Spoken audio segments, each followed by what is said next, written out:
Quadra 18 está de volta, um pouquinho atrasado talvez, mas a gente sempre volta. Eu sou a Sheila Vieira e vim aqui falar de US Open com Alexandre Cossenza e Aline Caleron. Como vocês estão?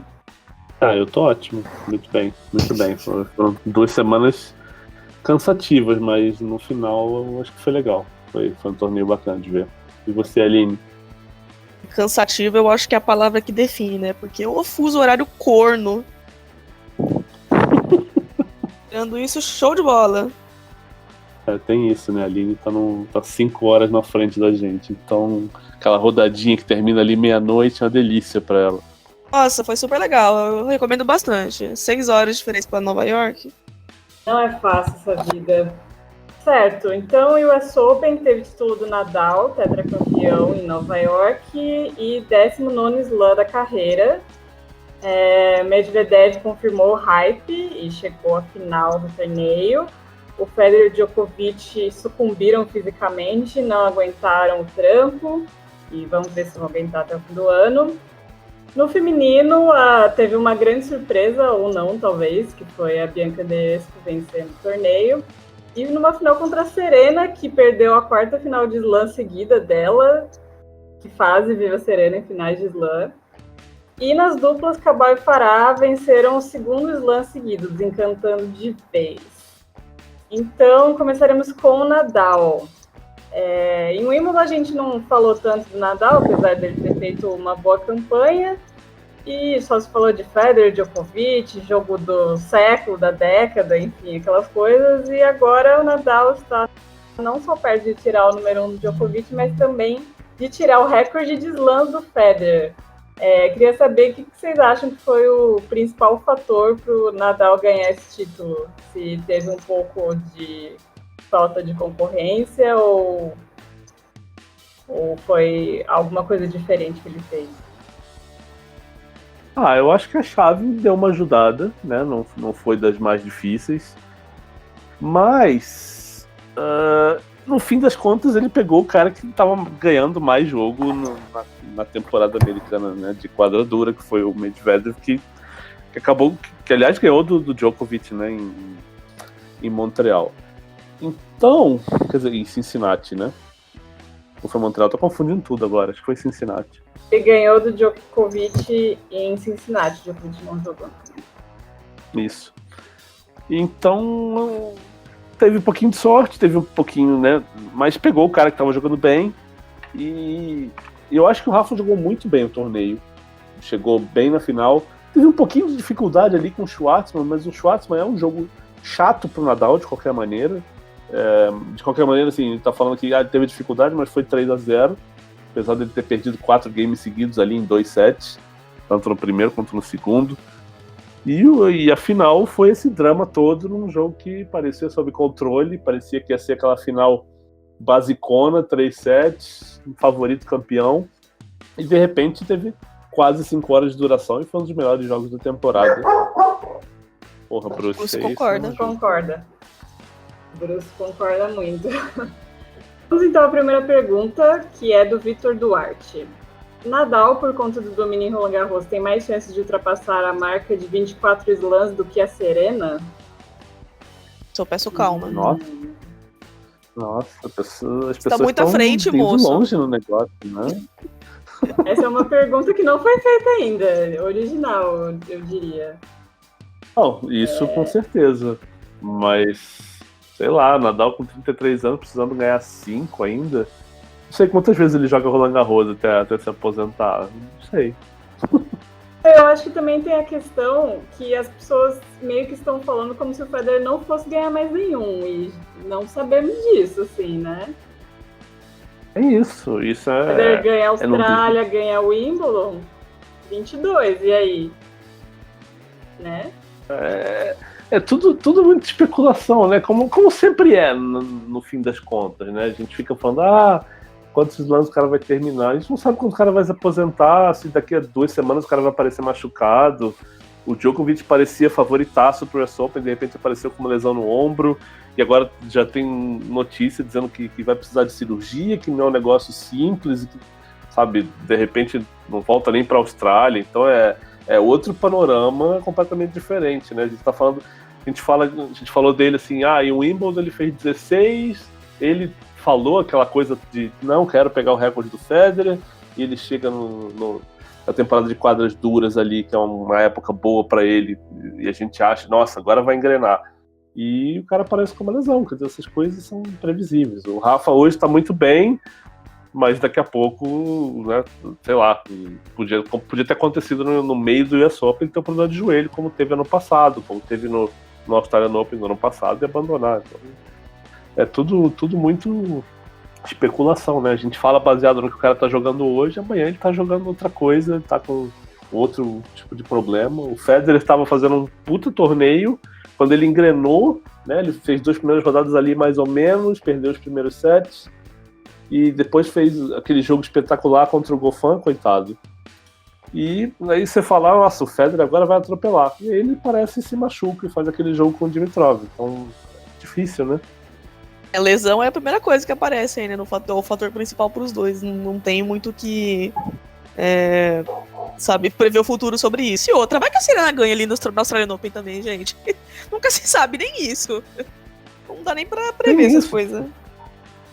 Tem isso também. A Serena, né, eu tava cogitando nesse US Open, puxa, a Serena podia ganhar esse US Open, empatar e de repente quebrar o recorde na Austrália, na casa da Margaret Court. Imagina como seria isso. Mas aí ela perde a final do Andreescu, né? Pois é. Ele perde a final do Andreescu, não sabe como é que ela vai estar em janeiro, enfim. E voltando à pergunta do Vitor, porque ele fala, é por causa do domínio em Roland Garros, que o Nadal, em tese, tem um slam garantido por ano. Mas, assim, a Serena sempre vai muito bem em Wimbledon e no US Open. Então, a Serena também tem o campo dela, assim, né? Que ela sempre vai bem. Então, acho que os dois estão bem. Os dois têm chances aí, mas a Serena tá mais perto. A próxima pergunta é do Fred. Movimentação do Nadal, à medida em que a partida se alonga, tem piorado com maior intensidade do que os outros jogadores, como Djokovic, Tian ou Medvedev? Não acho piorado. Não observei isso. Não reparei nada disso, não. Eu senti o Rafa cansado nessa final de US Open, mas ok, 4 horas e 50 para um cara de 33 anos que joga correndo muito. E uma coisa curiosa que, se a gente parar e olhar a partida de novo, ele foi o cara que passou mais tempo atacando, né? O Medvedev se defendeu muito dos dois lados.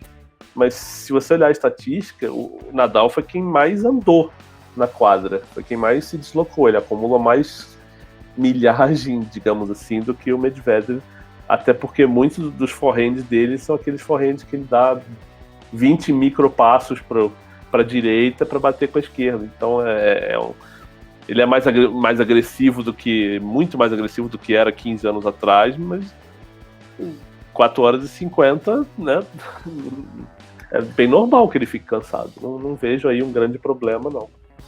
Não vejo, não. Ele jogou essa final inteira na intensidade mais alta possível, ligado lá no 220. Acho que é normal. Se assim, eu tava cansada assistindo esse jogo sentada no conforto da minha casa, imagina esse cara batendo a bolinha 5 horas seguidas. Né? Acho que é normal. Muita gente durante o jogo achava que o Medvedev tava morto, né? Assim, não, ele não aguenta mais o set, tá, assim, mas ele é uma coisa meio Del Potro, né? É só o jeito dele mesmo. Cara de churrasco, né? Aquela carinha de tristeza de churrasco. Eu não sei quem foi que disse, alguém tweetou isso no meio do jogo, mas assim, ele é o cara lento mais rápido da história do tênis. Porque você vê ele se mexendo, ele tem.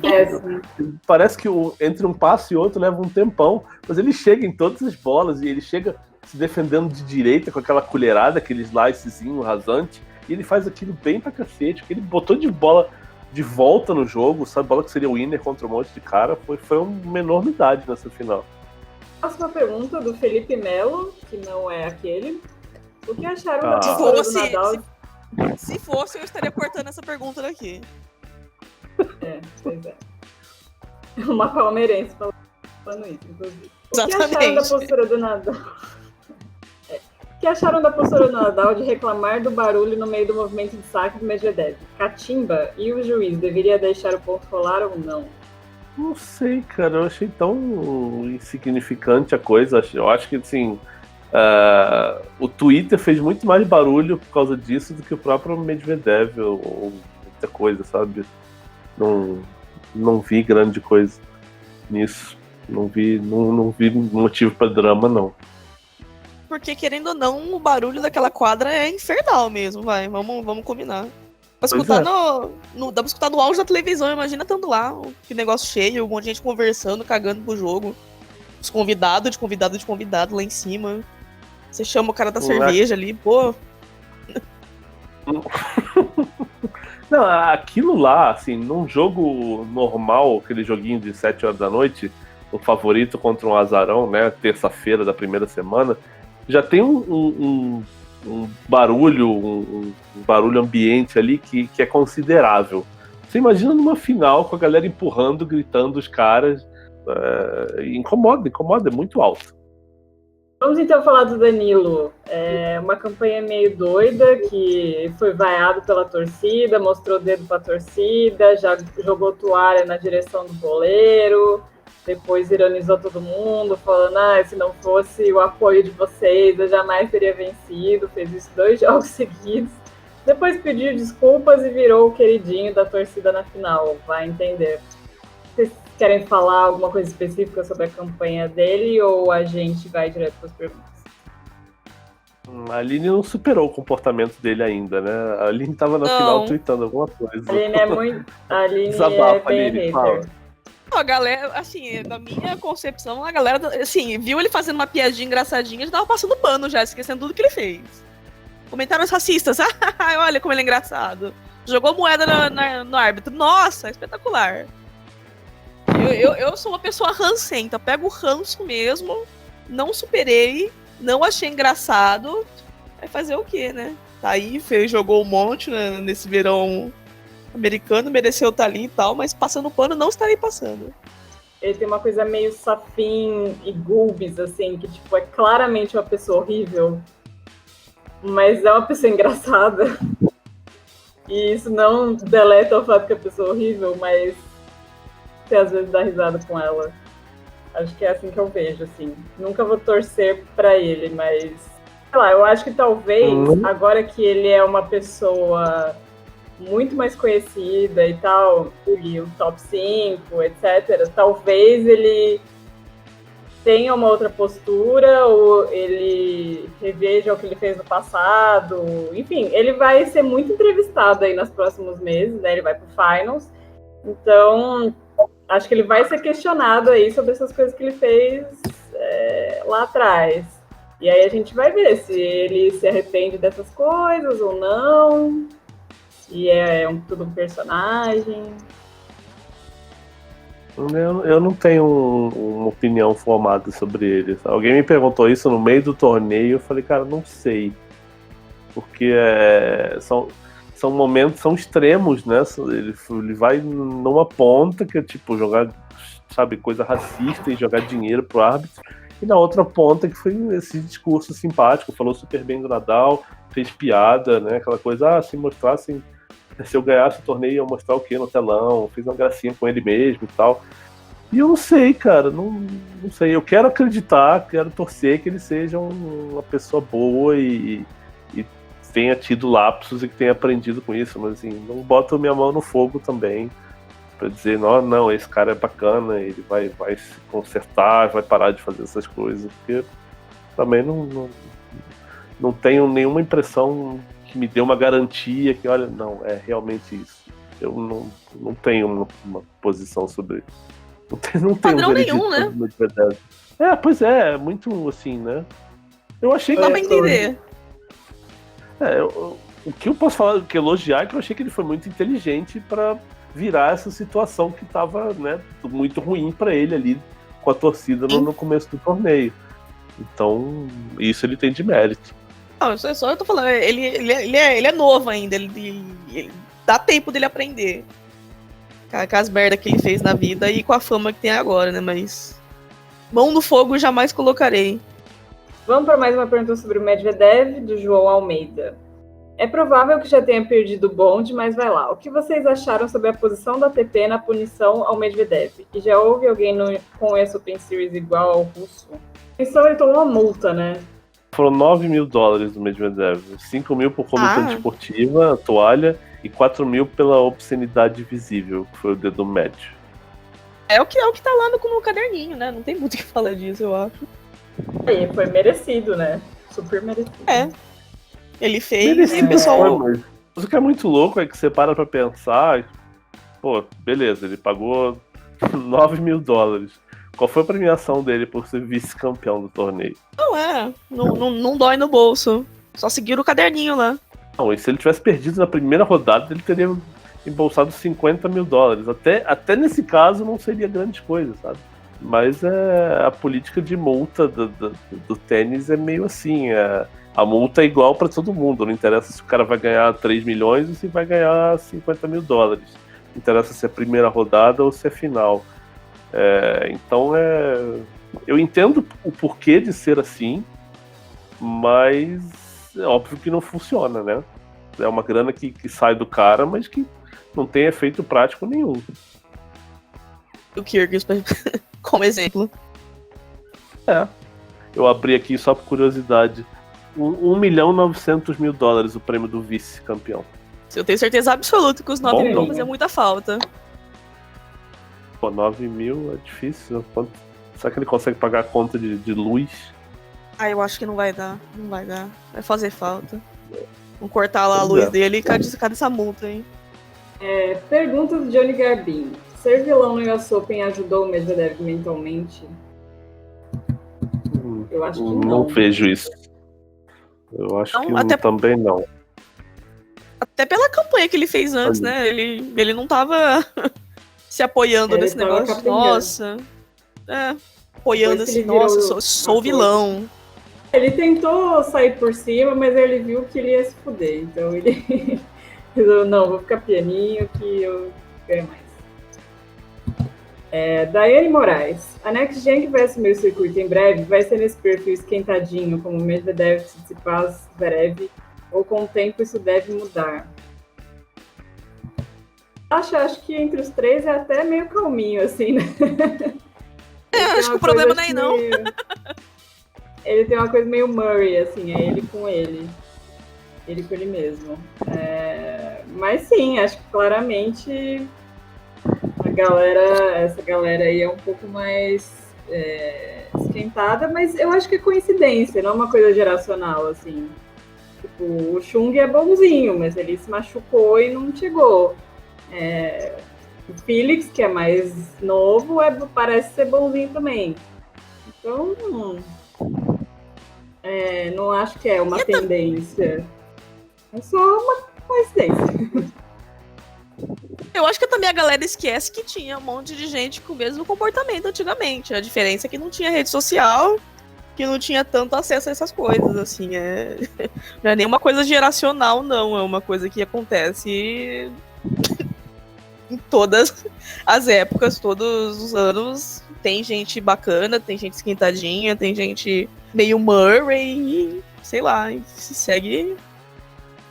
Acho que não tem nada muito assim, nossa, essa geração aí, culpa do celular, sabe? Aquelas coisas de velho. Tipo, não, gente, pelo amor de Deus. Quantas raquetes o Federer quebrou até os 20 e pouquinhos? Então, tem isso, né? Não sei se a galera lembra como é que o Federer era. Pois a gente tá falando de um Federer com 38, que é educadinho e tal. E mesmo assim, de vez em quando ainda xinga os árbitros, ainda fala uns palavrões na quadra quando ele tá perdendo, que fica nervoso. Então, e quando era novo, era muito pior, né? Eu acho que a exceção aí era o Nadal, que acho que eu nunca vi quebrar raquete na vida. Mas mesmo assim tem seus bate-boca também com o árbitro de vez em quando. Né? Nem sempre é tão educado assim. Faz tempo que ele não apronta uma, mas já teve seus momentos. Djokovic também. Então não é exclusividade da nova geração. Antônio Fernando. Medvedev furou a fila dos candidatos a bater o trio de ferro em slams? seria justo dizer que ele foi o que demonstrou mais força contra o trio do que Zverev, Thiem e Tsitsipas. Eu adoro como virou um triozinho. Medvedev, Thiem e Tsitsipas. Tadinhos. Virou um triozinho feliz. O que você acha? Não sei, o Thiem fez... o Thiem não levou o Nadal pro quinto set, né, no Roland Garros, mas... Você falou no US Open. Sim, tipo, nas finais, né, no caso. Talvez, mas só que... eu acho que isso quer dizer que ele furou a fila. Acho que, sei lá, eu acho que o Tsitsipas, desses três, eu acho que é o que tem mais chance de um dia dar uma louca nele e ele ganhar um slam. Mas... não sei se... essa campanha foi muito impressionante, mas não sei se é um negócio tipo, agora ele está num patamar muito superior aos outros. Acho que ainda precisa observar os próximos meses para definir isso. Eu tenho a impressão que a gente tem essa discussão toda vez que um desses caras mais novos faz alguma coisa mais relevante, vai mais longe. Tipo o Tsitsipas quando ganhou do Federer na Austrália. Nossa, agora vai. E aí tomou um pau do Nadal 2 rodadas depois. Ou, sei lá, o time ganhou do Djokovic em Roland Garros esse ano também, né? Ou, sei lá, sabe, quando tem um resultado assim, a gente fica, nossa, esse cara aí tá aparecendo. E aí passa dois meses e a coisa não engrena, sabe? Mas eu acho que é esperar demais que algum deles tenha o nível e a consistência de resultado que esses três caras têm, né? Nadal, Federer e Djokovic. Eu acho que que exigir isso é muito.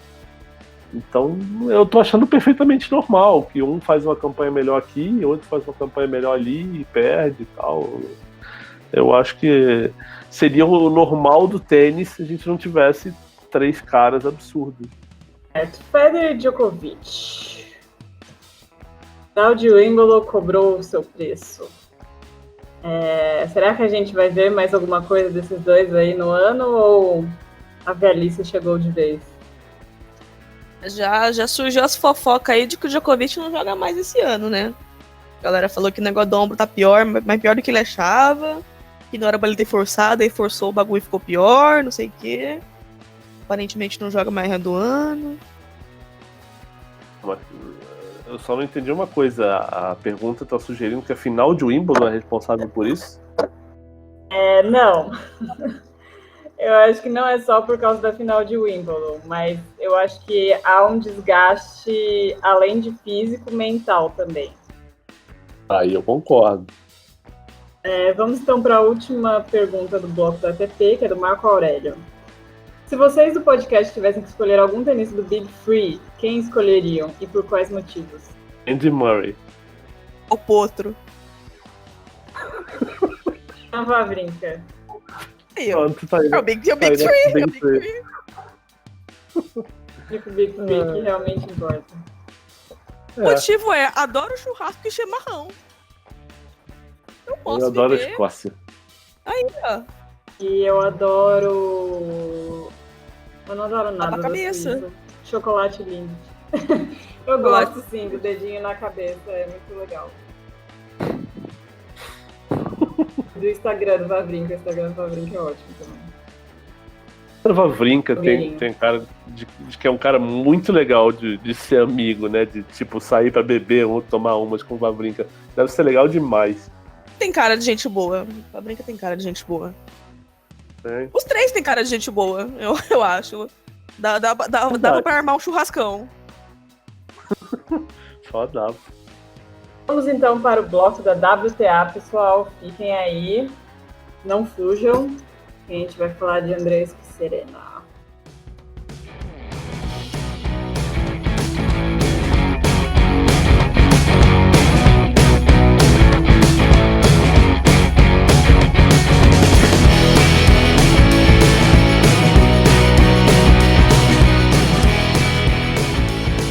Volta para falar sobre este título inesperado da Bia Kudesco no US Open, que está vivendo um ano, digamos, meteórico, né?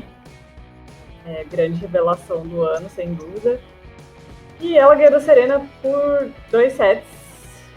Nem foi um jogo assim tão disputado. A Serena só conseguiu ser disputado um pouquinho no segundo set, mas depois deu uma baixada de novo e a Andreescu ganhou o jogo. E agora a gente vai pensar sempre a mesma coisa, né? A Andreescu vai ser uma jogadora consistente no topo, só vai ganhar um slam, qual que é a história aí? Primeiro eu queria que vocês falassem sobre essa campanha dela, se vocês ficaram surpreendidos com ela ou não. Eu queria dizer só que, pra começar, que eu cravei no Fantasy. E pior que cravou de verdade. Me ajudou. Foi, pior que dessa vez foi Mel. Eu errei a final, botei Andreescu e Pliskova na final. Mas cravou. Eu tirei a Serena porque eu achava que a Serena não ia estar bem das costas ainda, mas na verdade ela tava, né? Tava bem demais. O que eu achei foi o seguinte, assim, se eu levo a chave da Andreescu depois da segunda rodada, a Kvitova tinha caído, a Halep tinha caído, então para ela chegar na semi, o grande adversário ali era a Wozniak, que foi jogo de terceira rodada. Quando ela passou da Wozniak, o negócio abriu. E aí foi Taylor Townsend de seguida, que foi até um jogo mais duro do que eu achava que a Andreescu ia passar mais fácil, mas a Taylor Townsend, aliás, fez um ótimo torneio, fez um jogaço contra a Halep. Maravilhosa! Né? Mais de 100 subidas à rede, espetacular o que ela fez aquele dia. Quer dizer, depois da Taylor Townsend, Andreescu tinha Mertens, você pega eles Mertens no quarto de final de slam, bom, né? E depois a Bencic na semi. Até, assim, no final eu tava achando que a Bencic ia ganhar esse jogo por pura experiência. Mas a Andreescu não tremeu, jogou bem. E legal, eu achei legal que, assim, a Andreescu, ela ganha partidas de maneiras diferentes, né? Uma coisa que ela faz contra a Taylor Townsend, ela joga de um jeito. Contra a Lizzie Mertens, ela perdeu o primeiro set, começou a jogar a bola alta e bater depois, começou a dar slicinho, tirou a Mertens daquela zona de conforto ali, de só trocar a bola no fundo de quadra, que tava muito à vontade para ela. E é o que eu gosto do tênis da Andreescu. Ela tem recursos, ela tem possibilidades para ganhar de maneiras diferentes quando uma coisa não está dando certo. E isso faz uma diferença absurda quando você tem um torneio de 2 semanas, com variação de clima, de temperatura, de velocidade de quadra, de estilo de adversário. Eu achei fantástica essa campanha. E o que ela jogou contra a Serena também, assim, taticamente perfeita, né, sabendo que não era um jogo muito para dar variação, para levantar a bola, para dar slice, porque acho que a Serena jantaria esse tipo de jogo. Então foi ali na pancada, foi sacando mais de 80% de primeiro saque no primeiro set, foi atacando em devolução, tirando a Serena, né, da zona de conforto. A Serena não estava sacando bem, e com as devoluções do Andreescu, a Serena passou a sacar pior ainda. A Serena no segundo set teve ali 30 e poucos por cento de primeiro saque. Foi um número ridículo pro nível dela. Óbvio que não foi só a Andreescu que fez ela sacar mal, mas... E depois, no final, como ela abafou a reação da Serena ali, de um jogo que estava 5-2 virar 5-1, né? Tava 5-1, match point para ela, se eu não me engano, e a Serena voltou, salvou, igualou em 5-5, e você encarar uma Serena com uma reação dessa, com a torcida gritando, num primeira final de Grand Slam da Andreescu, e assim, o quarto slam que ela jogou na carreira, né? O quarto slam de chave principal, então é muito pouca experiência para isso. E ela foi brilhante no final, achei fantástico. Se você pega e soma isso tudo, para mim foram 2 semanas espetaculares. Só relembrando aqui o 2019 da Andreescu, ela foi vice em Auckland, saindo do quali, fez segunda rodada no Australian Open, ganhou Newport, fez semi em Acapulco, ganhou Indian Wells, em Miami ela desistiu, em Roland Garros ela desistiu, depois ela ganhou Toronto com desistência da Serena na final e agora ela ganhou o US Open. Então, enfim, uma temporada de ótimos resultados e algumas desistências. Uhum. Ela tem 4 derrotas na temporada toda, né? É muito pouco. Vamos para a pergunta da Beatriz Ferraz. Medvedev e Bianca Andreescu são mesmo tão diferenciados em relação aos outros Next Gen? Sobre o Medvedev a gente já falou, né? E sobre a Andreescu. Eu já falei mais ou menos, mas só para dar a resposta, eu acho que sim. Tem variações que a maioria do circuito não tem. E não tô comparando nem só com a Next Gen, tô comparando com a geração atual mesmo, sabe? É muito sólida. É um tênis muito legal de ver. Eu acho que ela e Osaka estão pau a pau, assim. Eu acho a Osaka muito fora da curva também. Eu queria falar sobre a mãe da Andreescu. Nossa. Porque... Que personagem. Ela é provavelmente a mulher mais romena que eu já vi na minha vida. Exatamente, com sua peruca, com seus óculos escuros em qualquer situação, com suas roupas extravagantes, com o cachorro e com suas palminhas de foda-se enquanto a filha ganhava da Serena na final da US Open. Uhum. Minha filha tá ganhando da Serena na US Open? Né? Acho que ela sabia que ela tava aparecendo, assim, e ela super entrou no personagem. Eu achei maravilhoso. Sobre a Serena, eu só queria relembrar... Você ia falar alguma coisa, Alexandre? Eu ia falar que ela entrou a mãe da Andreescu, tem um BuzzFeed só sobre ela. Reações das pessoas, as imagens da mãe da Andreescu no US Open. É sensacional.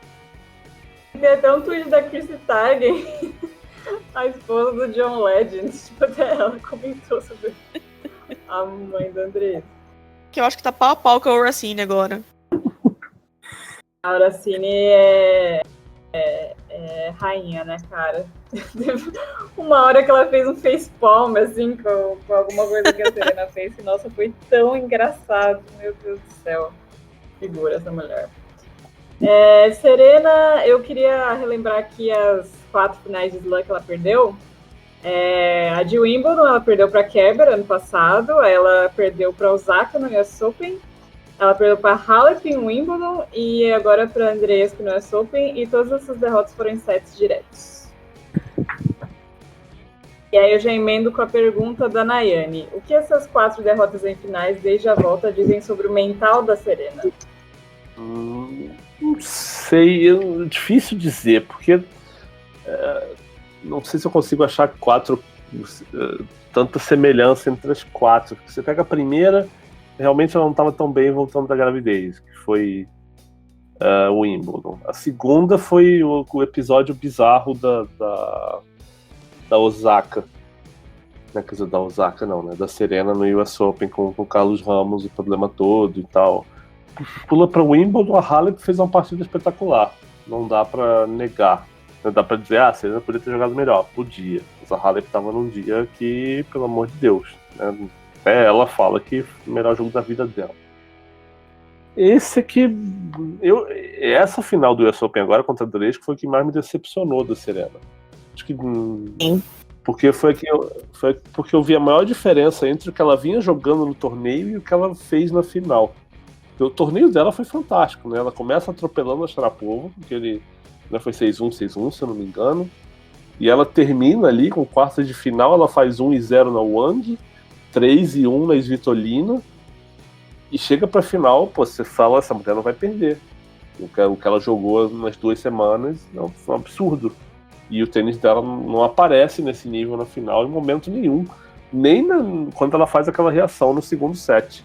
Acho que ali também pesou um pouquinho da Andreescu sentir o momento. Mas é por isso que isso me decepcionou mais, assim. Agora, o quanto entra de mental nessa história é difícil falar de fora, não sei. Eu acho que tem um aspecto, sim, não só em relação ao recorde, mas também de que a Serena hoje ela é um evento mundial, assim, né? Muita gente para ver a Serena, porque a Serena, ela ficou muito mais famosa, eu acho, nesses últimos anos, e Spike Lee vai ver todos os jogos dela, e fulano, e Beltrano, e Princesa vem do castelo para ver a final dela, assim. Mesmo a Serena sendo, enfim, muito experiente, eu acho que isso dá uma balada nela, assim, de todo mundo falar essa coisa de é claro que a Serena vai ganhar. Óbvio, porque ela é a melhor. Claro, porque ela é perfeita.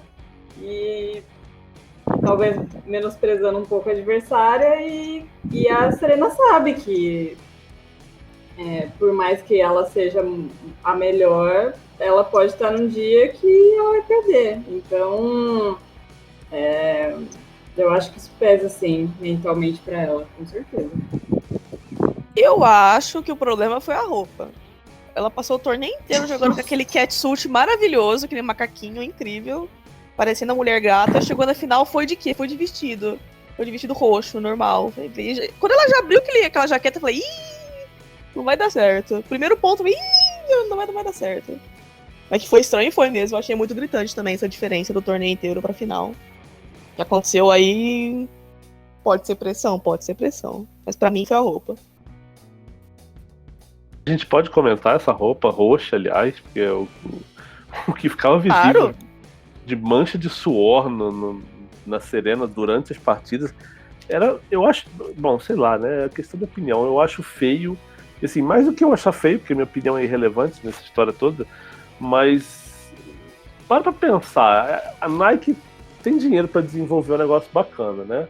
A Serena acho que é o principal nome da Nike. Então acho que a Nike devia fazer um negócio com carinho e preocupadíssimo com a Serena, como isso vai aparecer na TV. E fica. Aí ela entra. Estranho mesmo. No aquecimento já tem, sabe, 8 manchas de suor no vestido. Você tá vendo um vestido roxo com umas partes mais escuras. Fica feio. Eu não entendo isso, sério.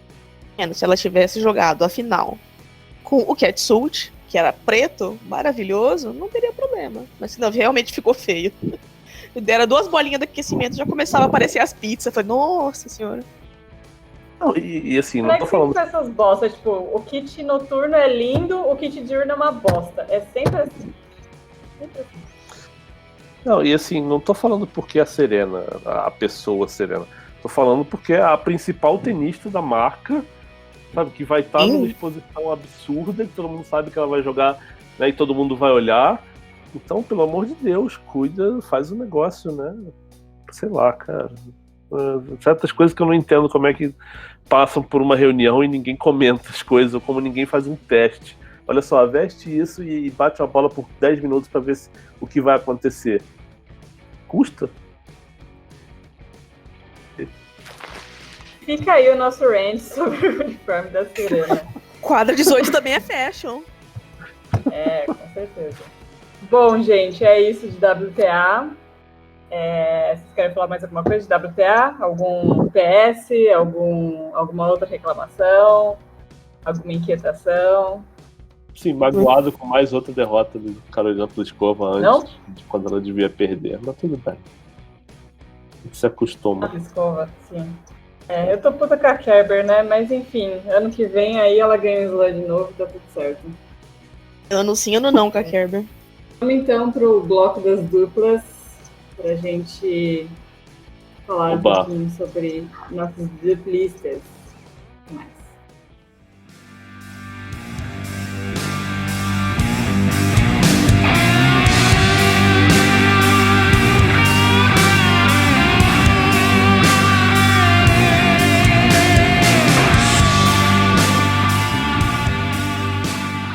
Voltamos para falar de duplas, com mais um título de Juan Sebastião Cabal e Robert Farah, que, enfim, ficaram vários anos aí na fila, coitados, mas agora, esse ano, parece que foi, né? Ganharam o Wimbledon, ganharam o US Open, vão pro Finals. E aí, Aline, o que você achou da campanha deles e do torneio no geral? Foi, né? Foi muito bem ido. Foi de ir mesmo. Engraçado que eles começaram um torneio bem mal menos, assim. O primeiro jogo contra o Cuevas e o Johnson foi ok, mas o segundo contra os britânicos foi quase que não foi.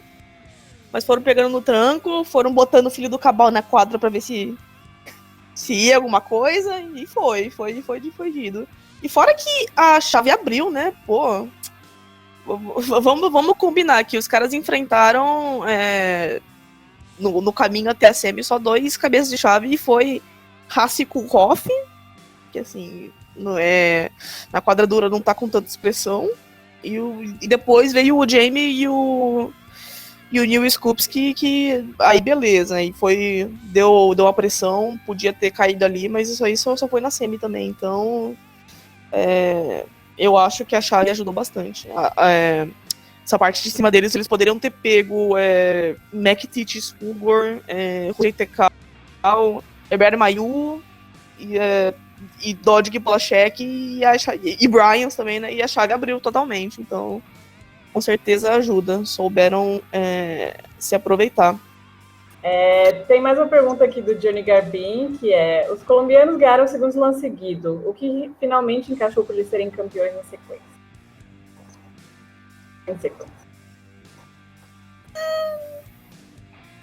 Assim, acho que para ser campeão especificamente em sequência não tem muita explicação em nenhum caso, né? Assim, tipo, uma fórmula para ser campeão 2 vezes seguidas, mas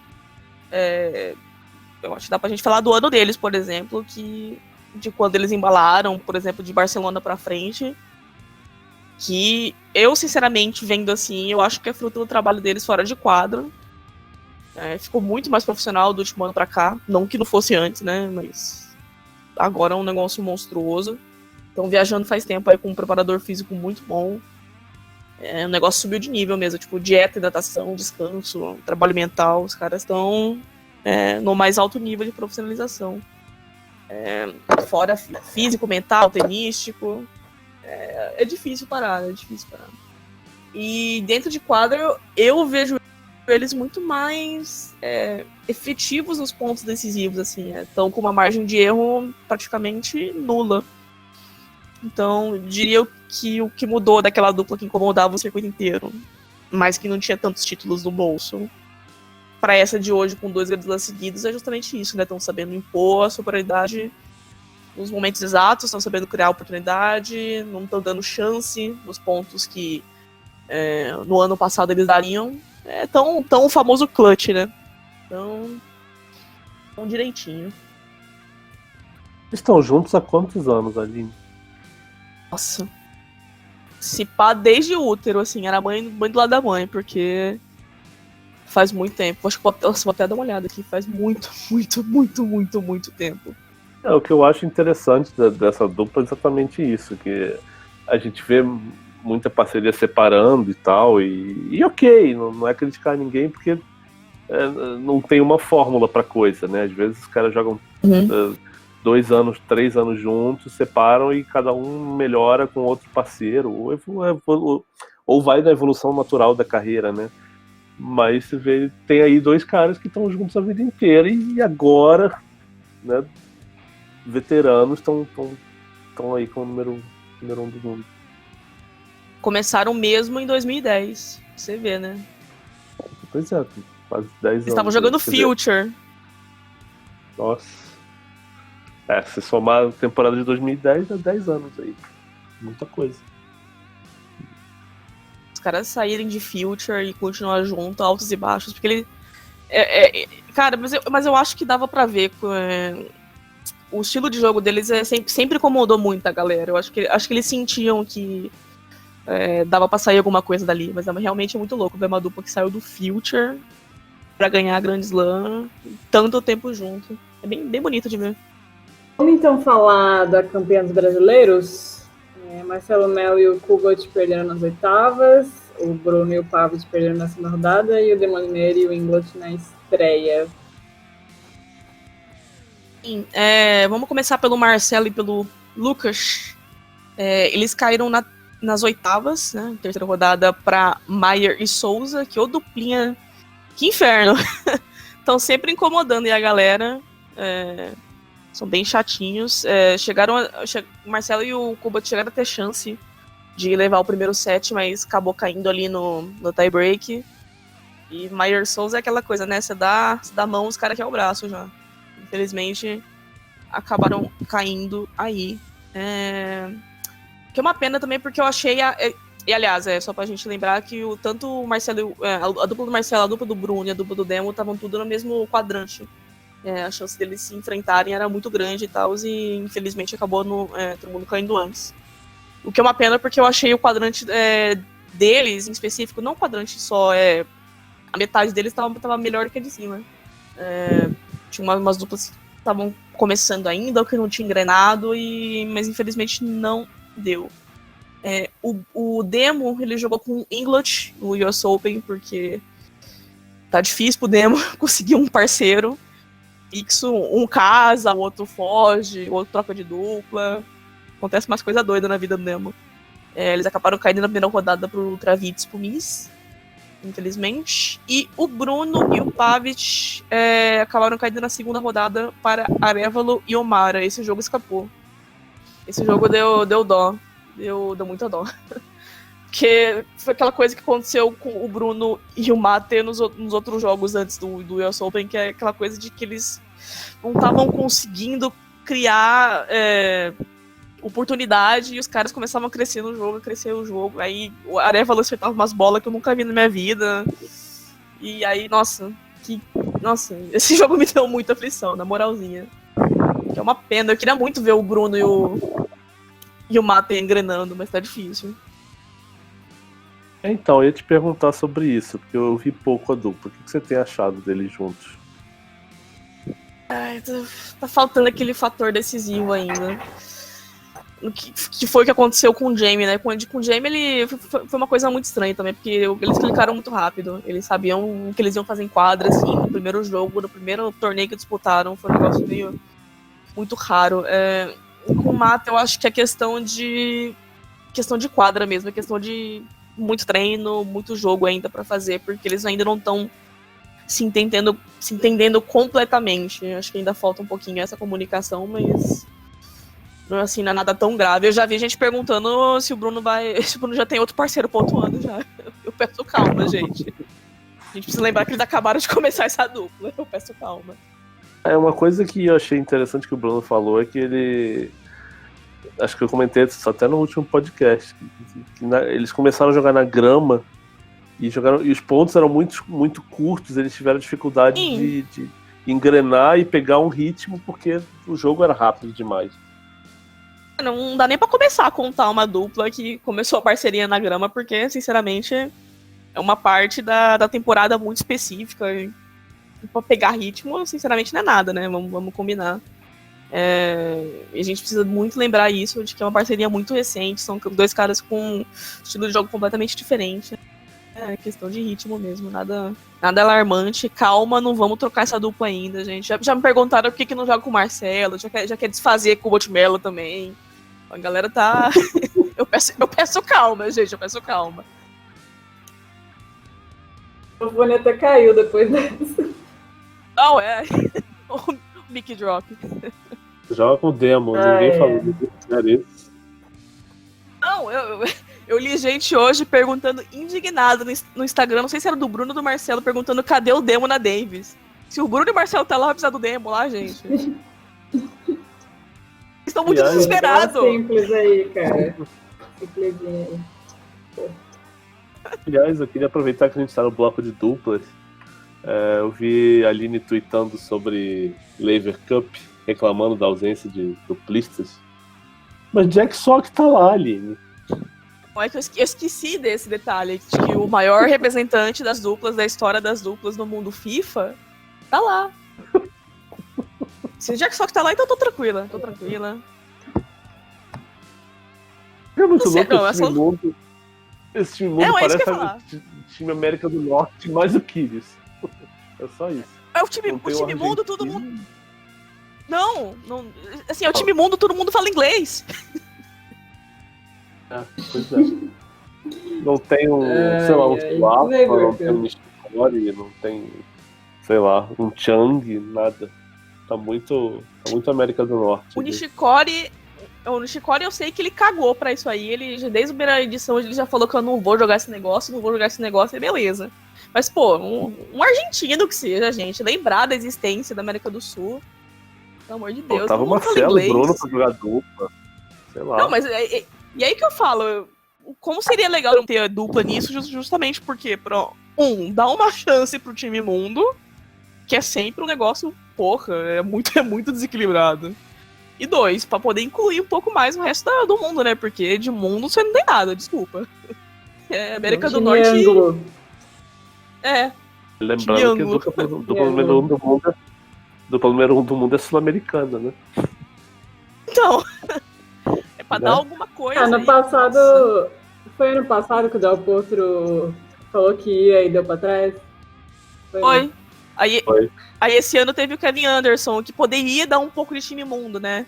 Pô, da hora, África, o Kevin Anderson não vai dar. Ainda seria time ângulo, porém. Bem, continua todo mundo falando inglês. Mais alguma coisa, gente? É isso. Ixi. Bom, gente, não vou dizer quando a gente volta, porque vocês sabem que esse ano tá difícil aí na nossa vida, mas com certeza esse não é o último episódio da temporada. Então aguardem, porque a gente sabe que por mais que a gente demore, vocês querem ouvir o que a gente tem para falar, né? Querem. Então, Dá a chance do povo responder. É o último podcast da Sheila em São Paulo. Tem isso. Tem isso. Pois é. Aí agora vai ficar mais difícil ainda da gente gravar. Pelo menos Não, mas a gente vai dar um estar jeito. num fuso parecido, mais parecido do que agora. Exatamente. Tá em outro. Mas tudo bem, muito internacional esse podcast, gente. Até a próxima e tchau. Então, tchau. Tchau.